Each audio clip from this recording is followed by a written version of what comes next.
નમસ્કાર મિત્રો, અત્યાર સુધી આપણે વ્યાકરણના લેક્ચરોની અંદર અકારાંત પુલ્લિંગ, આકારાંત સ્ત્રીલિંગ, અકારાંત નપુંસકલિંગ, સાથોસાથ ઈકારાંત પુલ્લિંગ, ઈકારાંત સ્ત્રીલિંગ, દીર્ઘ ઈકારાંત સ્ત્રીલિંગ, ત્યારબાદ ઉકારાંત પુલ્લિંગ અને ઉકારાંત સ્ત્રીલિંગ વિશે આપણે માહિતી મેળવી ચૂક્યા હતા. એ સિવાય જોવા જઈએ તો આપણા દરેક ચેપ્ટરની અંદર કોઈક પ્રેરણાદાયી વાત છે, એ કવિતા હોય કે પાઠ હોય કે સુભાષિતો હોય, આપણે જોતા આવ્યા છીએ. પરંતુ અહીંયા હું જે વાત કહેવા જઈ રહ્યો છું, જે આપણે નાનપણમાં સાંભળી ચૂક્યા છીએ, એ કથા વસ્તુ બહુ જ રસપ્રદ છે અને પ્રેરણાદાયી પણ છે. એ વાર્તા છે પેલી મગર અને વાંદરાની દોસ્તીવાળી સ્ટોરી.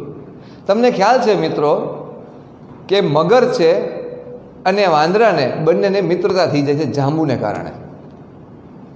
જાંબુ જ્યારે મગર ખાય છે ત્યારે એને એમ થઈ જાય છે કે જાંબુ આવા મીઠા હોય, અને આ પછી વાંદરો ખાય છે જાંબુ, તો વાંદરો કેવો લાગશે ખાવામાં. આવું એ કરે છે, વિચારે છે. આ બાજુ બંનેની મિત્રતા પછી ગાઢ થઈ જાય છે, કારણ કે મગરની વિચારણા એવી હોય છે કે વાંદરાનો શિકાર થઈ જાય. આ મિત્રતા દરમિયાન એક વખત મગર છે એવી રજૂઆત કરી દે છે, તમને ખ્યાલ છે કે મારે તમારું કાળજું છે જોઈએ છે. આખી સ્ટોરી તમને ખબર છે એટલે બહુ આપણે ઊંડાણપૂર્વક વાત નહીં કરીએ. તો એ મગરે વાંદરા આગળ એવી રજૂઆત કરે છે કે મારે તમારું કાળજું છે જોઈએ છે. તો કાળજું એટલે હૃદય. તો એ કાળજું દેવાની વાત આવે છે ત્યારે વાંદરો છે એ બહુ જ ચતુરાઈપૂર્વક ઉત્તર આપીને કહે છે કે મારું કાળજું તો ખરેખર ઝાડ ઉપર રહી ગયું છે. તો ખરેખર મગરને એવું થયું છે કે બની શકે કે કાંઈ એવું થયું હોય ને ત્યાં મૂક્યું હોય, તો તમે મને એ કે ઝાડવે જવા દો ને અહીંથી, તો હું કાળજું લઈ આવું ને તમને આપું. મગરને એમ થયું કે કદાચ કાંઈ હોઈ શકે, એટલે મગર પાસેથી વાંદરો છે ઉપર ગયો અને પછી વાંદરાએ ચતુરાઈથી જવાબ આપ્યો કે કાળજું તે કાંઈ ઝાડવે હોય ખરું. આવું મગર કહે નહીં, વાંદરોય કહે નહીં. પણ કહેવાનો અર્થ એવો છે કે જ્યારે તમે આવા કોઈ ખાસ ધર્મ સંકટની અંદર મુકાઈ જાઓ છો ત્યારે બુદ્ધિપૂર્વક આ પરિસ્થિતિમાંથી કુશળતાથી પાર કેમ પડવું અને એમાંથી બહાર કેમ આવવું ને, એ આ વાર્તાનો સાર છે. વાર્તા આપણે દરેક સાંભળી છે, પણ દરેક વાર્તામાંથી, કથા વસ્તુમાંથી કોઈ એવો બોધ મેળવી અને આપણે આપણા જીવનમાં એ વાતને આચરણમાં લઈએ ને, ત્યારે એ કથા આપણે સાંભળી સાચી એ સાર્થક થઈ કહેવાય. બાકી તો ઘણી બધી કથા વસ્તુ આપણે જાણતા હોઈએ છીએ. તો આવી બુદ્ધિ ચાતુર્ય દર્શાવતી એક સુંદર મજાની આજે આપણે કથા જોવાની છે. એનું નામ છે બિલસ્ય વાણી કદાપી મે શ્રુતા, એટલે બિલસ્ય વાણી ન કદાપી મે શ્રુતા. ચેપ્ટર નંબર 18નો આજે આપણે અભ્યાસ કરવાના છીએ. લખીએ બિલસ્ય વાણી ન કદાપી મે શ્રુતા.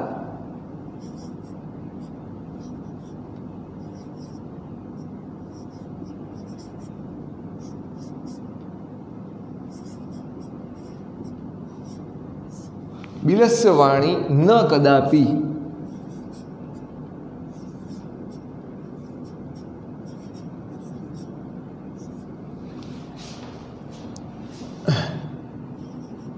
મેં શ્રુતા. આપણા સાહિત્યની અંદર એવી ઘણી બધી રચનાઓ છે જે આજે પણ એટલી પ્રાસંગિક અને બોધદાયી વાર્તાઓમાંથી એક ગણાતી વાર્તા છે. જોઈએ આજે આપણે ચેપ્ટર નંબર 18 અને લેક્ચર નંબર 29ની અંદર બિલસ્ય વાણી ન કદાપી મેં શ્રુતા. બિલ એટલે ગુફા, દરની વાણી મેં ક્યારેય સાંભળતા બોલતા છે જોઈ નથી. Chapter number 18 part 1.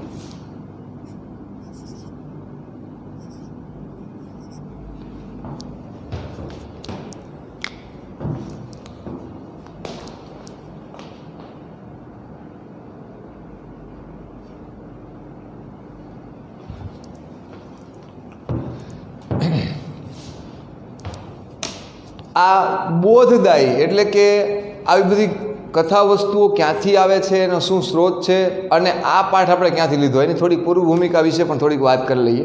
ત્યારબાદ પાઠની કથામાં જોઈએ કે એ કથા વસ્તુ શું છે. સંસ્કૃત સાહિત્યની અંદર છે એ અનુપમ કૃતિ મનાતા અને વિશ્વભરમાં જાણીતા એવા પંચતંત્ર નામના પંચતંત્ર વિશે તમે જાણો છો? પંચતંત્ર નામના કથા ગ્રંથમાંથી પ્રસ્તુત કથા છે એ લેવામાં આવી છે. આ કથા શેમાંથી લેવામાં આવી છે? પંચતંત્રમાંથી. અહીંયા લખીએ પંચતંત્ર.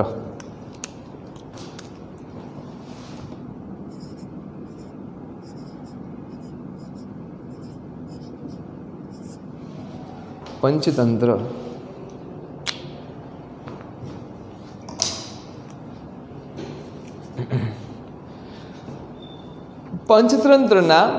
પંચતંત્રના કર્તા વિષ્ણુ શર્મા છે. એના કર્તા કોણ છે? પંચતંત્રના કર્તા વિષ્ણુ શર્મા.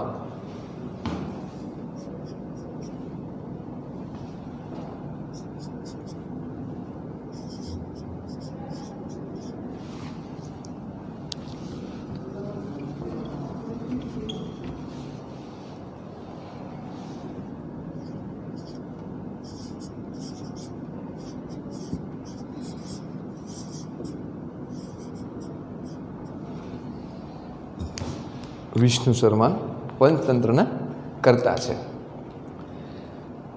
તેમણે અમરશક્તિ નામના રાજાના પુત્રોને માત્ર 6 માસના સમયગાળામાં રાજનીતિમાં નિપુણ બનાવવા માટે આ ગ્રંથ રચ્યો હતો. આ ગ્રંથ કોના માટે ખરેખર રચ્યો હતો?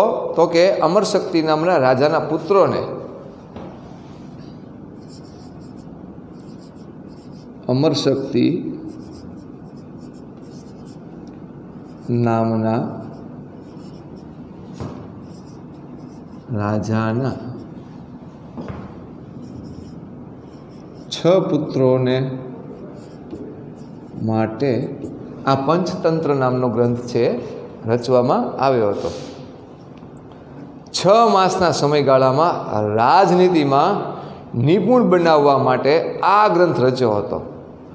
આમાં મિત્રભેદ, મિત્ર પ્રાપ્તિ, પછી કાકોલુકિયમ, લબ્ધ પ્રણાશ અને અપરીક્ષિત કારકમ એમ 5 તંત્ર એટલે 5 પ્રકરણ આપેલા છે. આ કારણે આ ગ્રંથનું નામ પંચતંત્ર છે. હવે તમે સમજ્યા કે એની અંદર આ 5 કથા અથવા આ 5 પ્રકરણ ધરાવતી આ પુસ્તક, આ ગ્રંથ પંચતંત્ર તરીકે ઓળખાય છે. એટલે એનું નામ પંચતંત્ર પડ્યું. દરેક તંત્રના પ્રારંભે, તંત્ર એટલે પ્રકરણ, ચેપ્ટર, દરેક તંત્રના પ્રારંભે પ્રથમ એક કથાની માંડણી એટલે કે શરૂઆત કરાય છે અને પછી તેની પેટા કથાઓ તરીકે અનેક કથાઓ આવતી રહે છે. એટલે કે એની પાસે સબ ટોપિક, જેમ આપણે અહીંયા છે ટોપિક અને સબ ટોપિક, એવી રીતના એની અંદર પણ પાછી ડીપમાં બીજી એક કથા પણ જોડાયેલી હોય છે.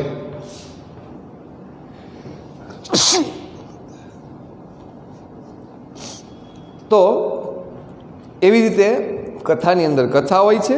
સાથોસાથ ગદ્ય અને પદ્ય એ બંને શૈલીમાં રચાયેલી નાની નાની સરસ પ્રાણી કથાઓની અદ્ભુત સંકલ્પના આ ગ્રંથમાં છે. દરેક કથામાં માણસનું બુદ્ધિ ચાતુર્ય વધે તેનો ખાસ ખ્યાલ રાખવામાં આવ્યો છે.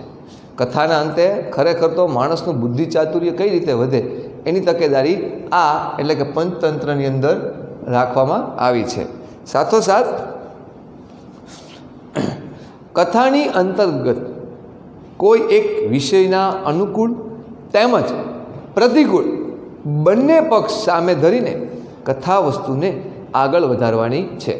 એટલે કે એના સારા પાસા કે નબળા પાસા, એટલે કે એની બંને બાબતો છે એને ધ્યાનમાં રાખીને કથાને આગળ વધારવાની હોય છે. કથાનક એટલે કે સ્ટોરી છે એની આ વિશિષ્ટ શૈલીને કારણે એ આગળ કઈ રીતે પોઝિટિવલી એમાં આગળ વધારવાની છે કે એમાં કોઈ નકારાત્મક, પ્રતિકૂળ એટલે અનુકૂળ એવું અને અનુકૂળ ન હોય એવું. એટલે અહીંયા અનુકૂળ અને પ્રતિકૂળ, એટલે અનુકૂળ હોય એટલે સુટેબલ હોય એવું અને અનકમ્ફર્ટેબલ હોય એવું એટલે કે પ્રતિકૂળ. એટલે આ બંને બાબત છે એનો કથા વસ્તુની અંદર ઉલ્લેખ હોય છે.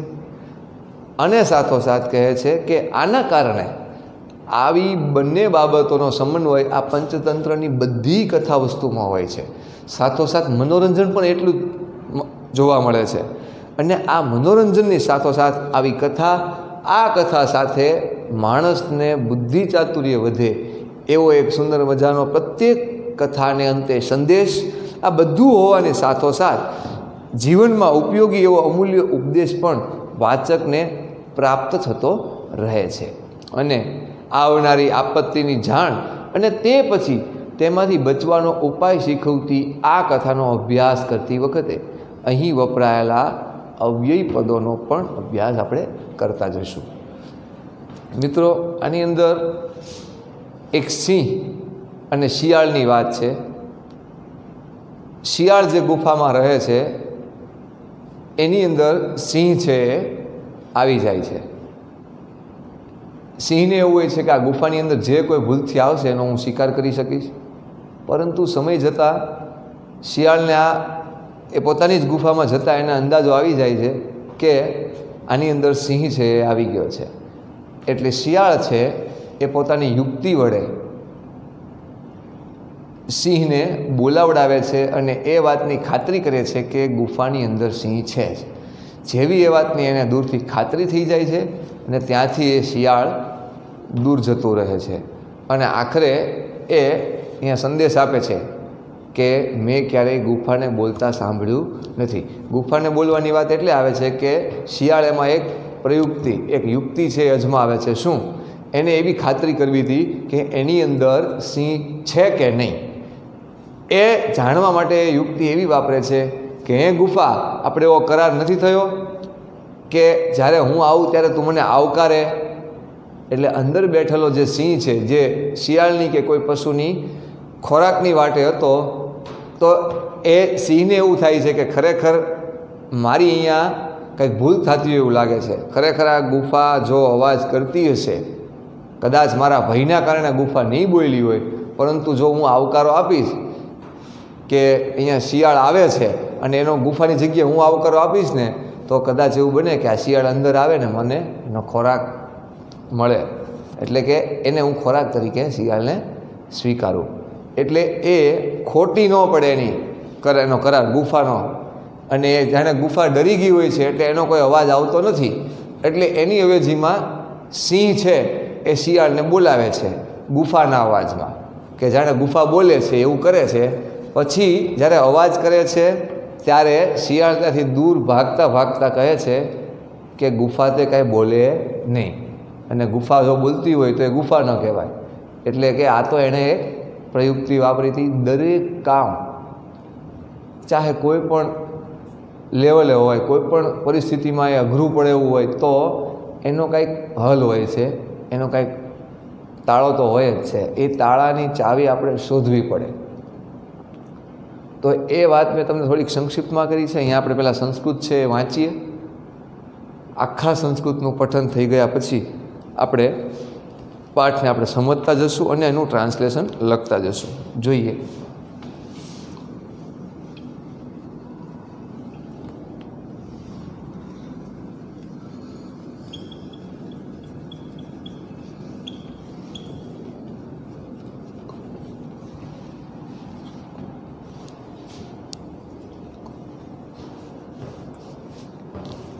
કસ્મિંચિત વને ખરંખરઃ નામ સિંહ પ્રતિવસતિ સ્મ.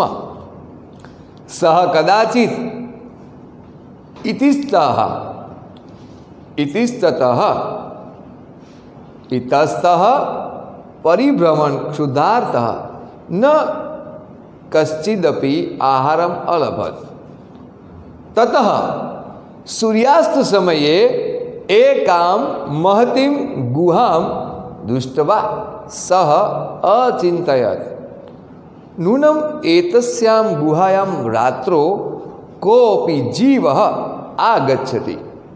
અતઃ તત્રેવ નિગૂઢો ભૂત્વા તિષ્ઠામિ ઇતિ.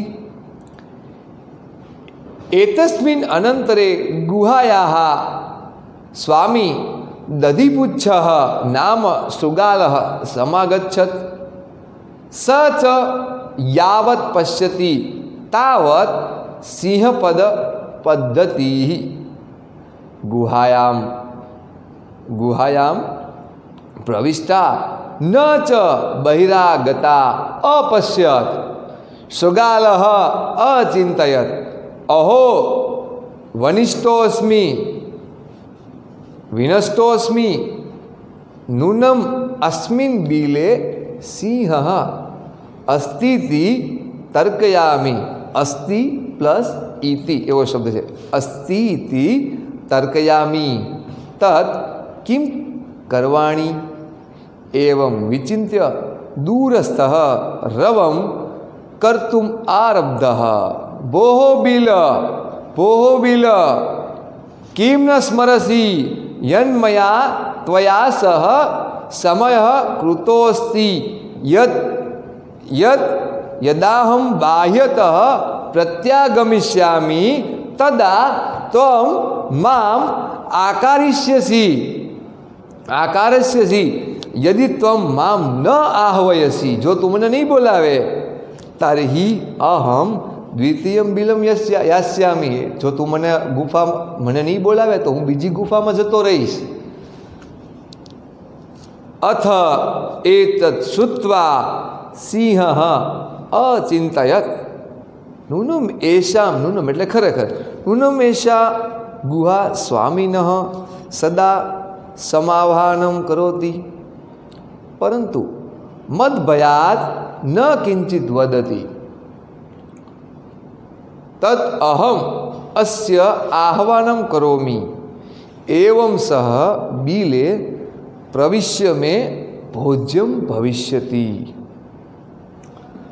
ઇત્થમ વિચાર્ય સિંહ, એવું વિચારીને સિંહે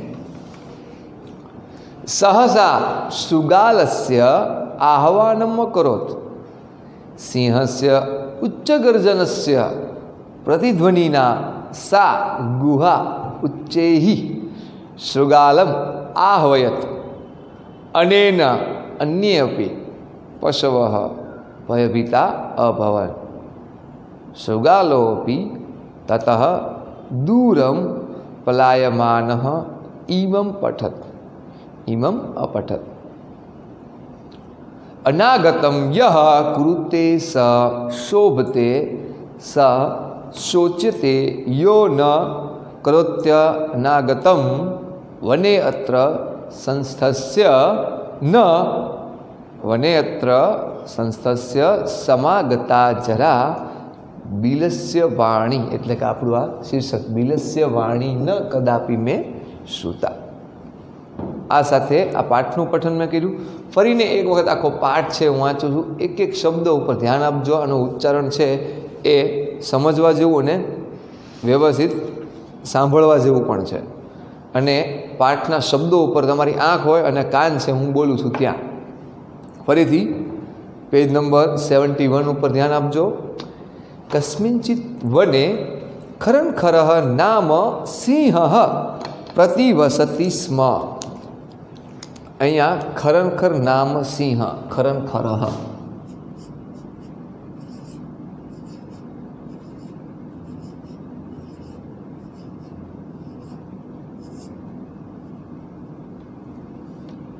ખરંખર નામનો સિંહ છે. નામ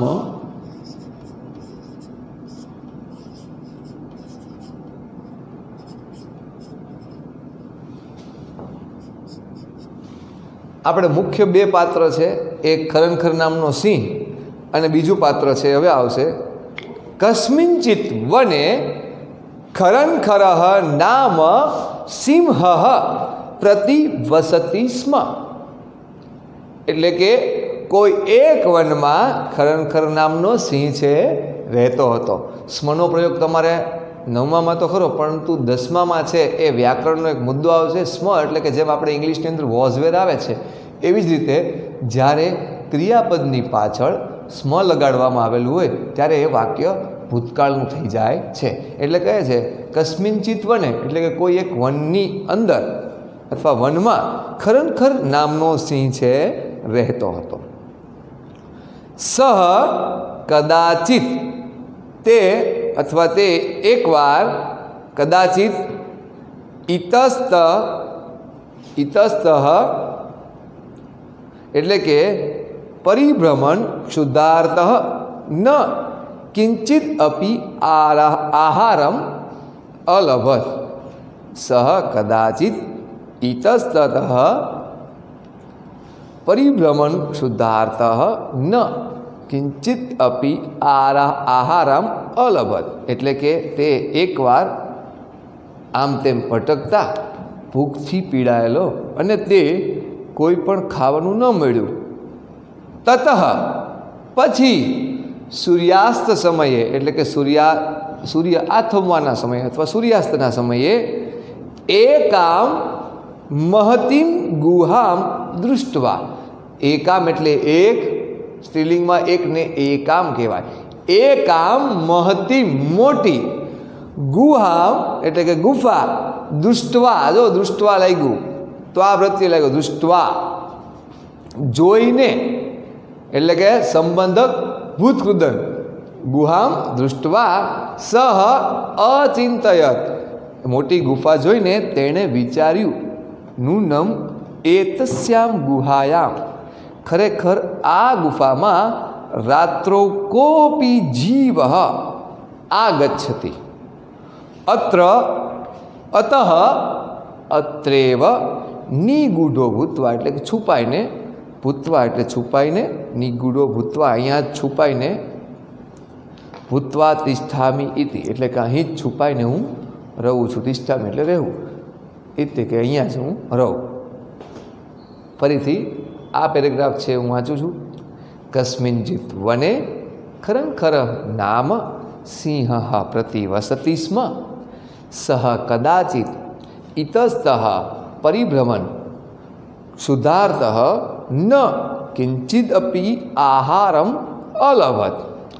તતઃ સૂર્યાસ્ત સમયે એકામ મહતીમ ગુહામ દૃષ્ટવા સહ અચિંતયત નૂનમ એતસ્યામ ગુહાયામ રાત્રો કોપી જીવ આગચ્છતિ અતઃ અત્રેવ નિગૂઢો ભૂત્વા તિષ્ઠામી ઇતિ. હજી એક વખત આખો પેરેગ્રાફ વાંચું છું, ધ્યાન આપજો. કસ્મિંચિત વને ખરંખર નામ સિંહ પ્રતિવસતિ સ્મ સહ કદાચિત ઇતસ્તઃ પરિભ્રમણ શુદ્ધાર્થ ન કિંચિદપી આહારમ અલભત. તતઃ સૂર્યાસ્ત સમયે એકામ મહતીમ ગુહામ દૃષ્ટવા સહ અચિંતયત નૂનમ એતસ્યામ ગુહાયામ રાત્રો કોપી જીવ આગચ્છતિ અતઃ અત્રેવ નિગૂઢો ભૂત્વા તિષ્ઠામી ઇતિ. અહીંયા અતઃ એ પછી આપેલો શબ્દ છે અત્રેવ. તો અત્રેવ શબ્દ છે એ અવ્યયમાં આવે છે અહીં જ. તો પહેલો પેરેગ્રાફ છે એ આપણે જોયો. હવે આપણે બીજું પાત્ર આવે એ પહેલાં અહીંયા આપણે વાત થઈ ખરનખર નામનો સિંહ છે. તો અહીંયા ખરનખર નામનો સિંહ છે એ ભૂખ્યો હોવાને કારણે ખોરાકની શોધમાં આવી રીતે એક જગ્યાએ પહોંચે છે ને ગુફાની અંદર એવું વિચારે છે કે અહીંથી કંઈક આપણો ખોરાકનો મેળ થઈ જશે એવું માનીને ખરેખર અહીંથી કે આ ગુફામાંથી કોઈક પ્રાણી છે એ આપણને કંઈક ખોરાકની વ્યવસ્થા થશે, અહીંયા કોઈ પ્રાણી આવશે તો, એટલે કે અહીંયા જ અત્રેવ એટલે કે અહીં જ નિગૂઢો ભૂતવા એટલે કે અહીંયા જ હું સંતાઈને રહું છું. કારણ કે ગુફામાં અજાણતા પણ કોઈ જીવ આવી જાય તો એ એનો શિકાર કરી શકે. એ હેતુથી એ ખરનખરહ નામ સિંહ એટલે ખરનખર નામનો સિંહ છે એ ત્યાં ગુફામાં જતો રહે છે. હવે આપણે આનું ટ્રાન્સલેશન લખીએ છીએ.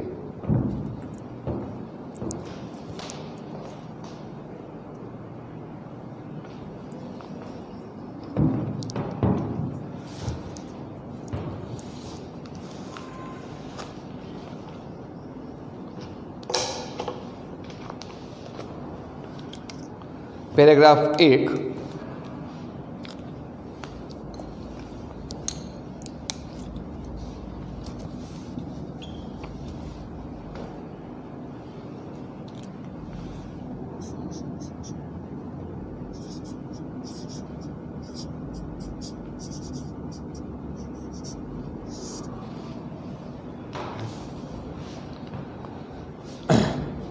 અહીંયા પેરેગ્રાફ 1નું ટ્રાન્સલેશન છે, હું બોલું છું, ધ્યાનપૂર્વક સાંભળજો અને લખતા જજો મારી સાથે. તો જોઈએ છીએ પેરેગ્રાફ 1. In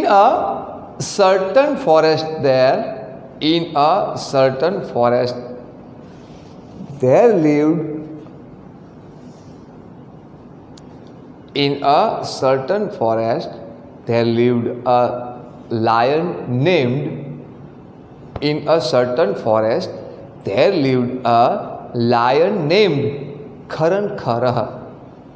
અહીંયા છે ખરનખરહ. અહીંયા ખરનખર નામનો એક સિંહ હતો. ફરીને એ વાક્ય બોલું છું. In a certain forest there lived a lion named Kharnakhar. Full stop. બીજું વાક્ય. once while wandering here and there being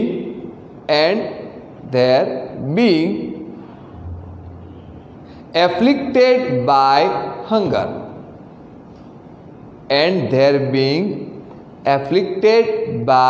hunger, he did not find anything to eat. Full stop. Then seeing a cave at the time of sunset, he thought,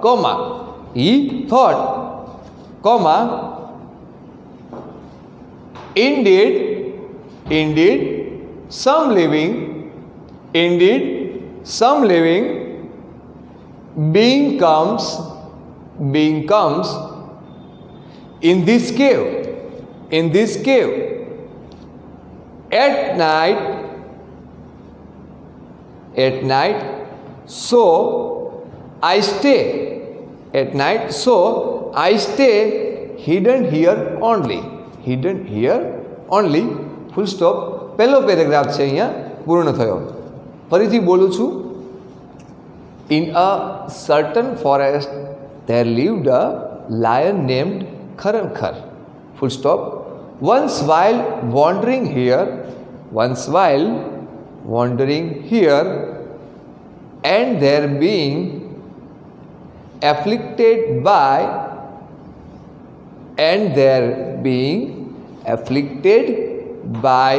hunger, he did not find anything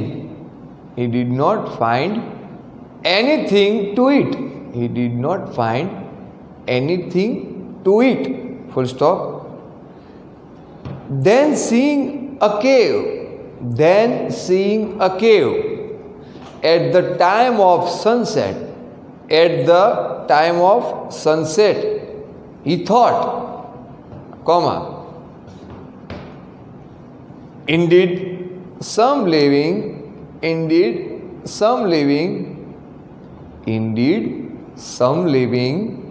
comes in this cave at night.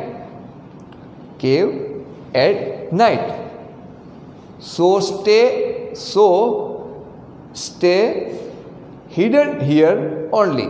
So I stay hidden here only. તો આ પ્રમાણે આપણે એનું translation છે એ કર્યું. હવે આપણે એનું સંસ્કૃત અને ટ્રાન્સલેશન બંને જોઈએ છીએ. ધ્યાનપૂર્વક સાંભળજો. જોઈએ પેરેગ્રાફ 1માં. કસ્મિંચિત વને એટલે વનમ વને વનાની અકારાંત નપુંસકલિંગના રૂપો છે, એમાં લાગુ પડે. કસ્મિંચિત વને ખરનખરઃ નામ સિંહ પ્રતિવસતિ સ્મ. સહ કદાચિત ઇતસ્તઃ પરિભ્રમણ क्षुधार्तः न किंचित अपि आहारम अलभत ततः सूर्यास्त समये, सूर्यास्त समये सप्तमी विभक्ति एक वचन, सूर्यास्त समये एकां महतीं गुहां दृष्ट्वा सः अचिन्तयत् नूनम एतस्यां गुहायां रात्रो कोऽपि जीवः आगच्छति अतः अत्रैव निगूढो भूत्वा तिष्ठामि इति। હવે આપણે એનું ટ્રાન્સલેશન જોઈએ. In a certain forest there lived a lion named Kharankar. Full stop. Once while wandering here and there being afflicted by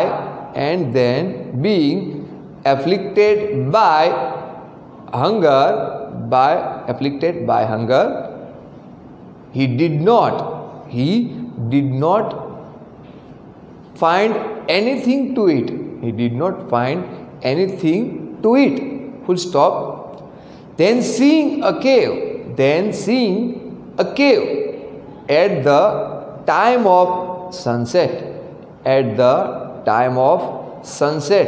he thought, indeed some living being comes in this cave at night. ફરીથી comma પછી he thought, indeed some living being comes in this cave at night, so I stay hidden here only. Full stop. તો આ પ્રમાણે આપણે પહેલા પેરેગ્રાફનું translation જોયું.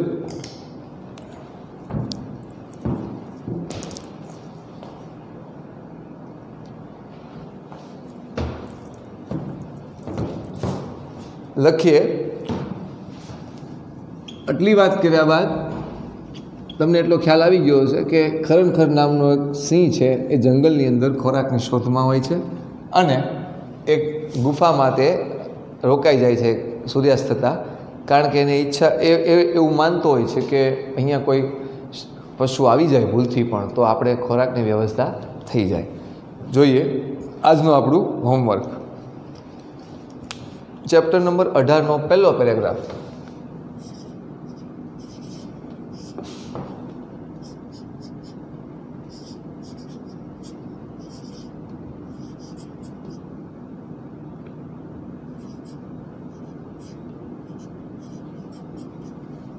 અથવા પહેલા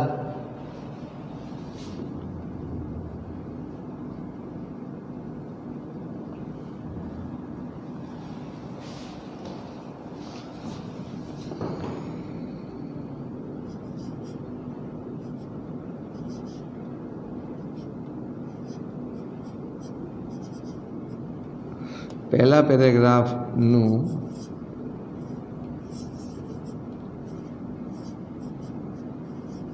અંગ્રેજી અનુવાદ.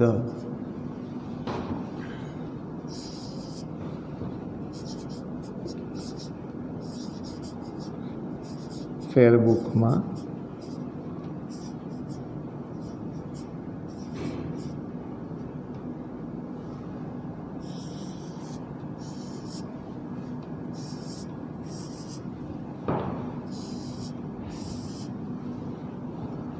તો અહીંયા આપણું આપણે હોમવર્ક છે નોંધી લીધું છે.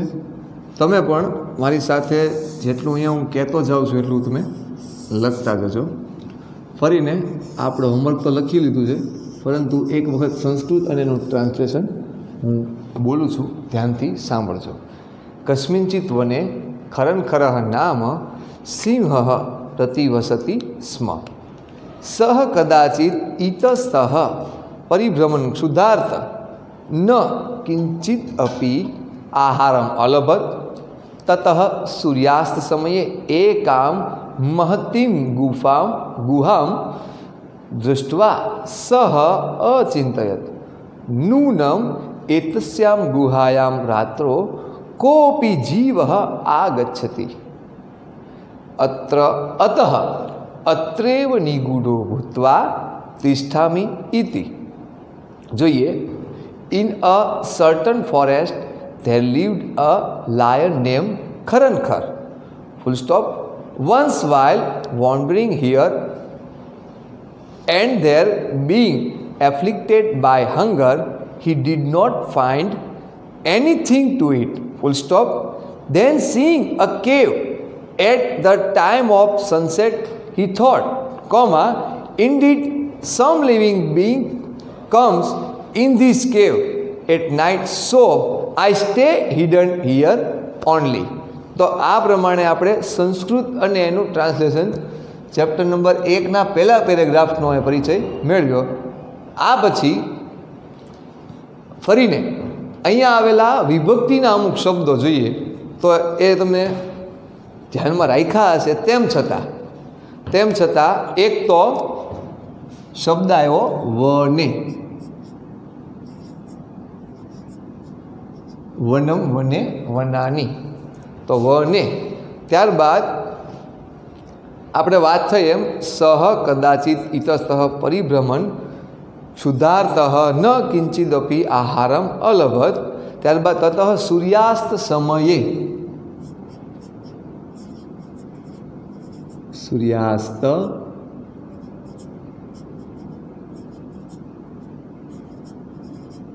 समये, सूर्यास्त समये एकाम महतीम गुहाम दृष्टवा अचिंतयत. अहींया दृष्टवा आपणे वात थई एम दृष्टवा जेटलामां त्वा प्रत्यय लागे, दृष्टवा, लिखित्वा, पठित्वा, एवी रीते तो एने आपणे संबंधक भूतकृदंत तरीके ओळखीए छीए. अहींया विभक्तिनी वात थई महतीम, एकाम महतीम एटले के एक मोटी गुफा जोई अथवा जोईने अचिंतयत एने विचार्यु.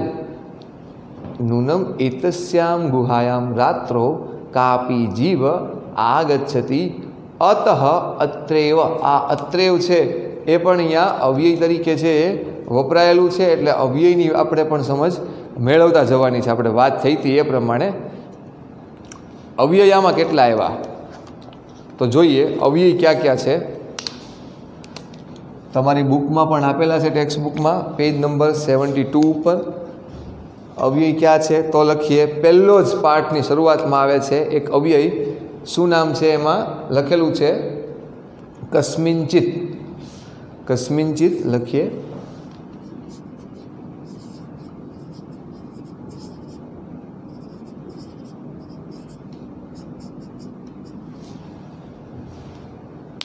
કસ્મિંચિત.